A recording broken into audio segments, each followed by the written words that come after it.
1971 সালে হাজার বছরের শ্রেষ্ঠ বাঙালি জাতির অবিসংবাদিত নেতা বঙ্গবন্ধু শেখ মুজিবুর রহমানের নেতৃত্বে সংগঠিত মহান রক্তক্ষয়ী 9 মাস সশস্ত্র যুদ্ধের মাধ্যমে অর্জিত বিজয় দিবসে সবাইকে বিজয়ী শুভেচ্ছা।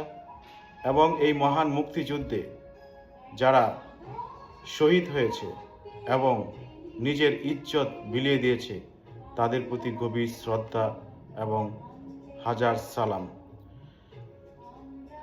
এই মহান মুক্তিযুদ্ধে বাঙালি জাতির কুলাঙ্গার সন্তানরা যারা সহযোগী হয়ে পাকিস্তানি হানাদার বাহিনীদের সাথে একত্রিত মিলিত হয়ে রাজাকার এবং আল বদর, আল শামস, তারা আমাদের বাঙালি জাতির প্রতি নির্যাতন এবং নির্যাতিত করেছে, তাদের প্রতি ঘৃণা।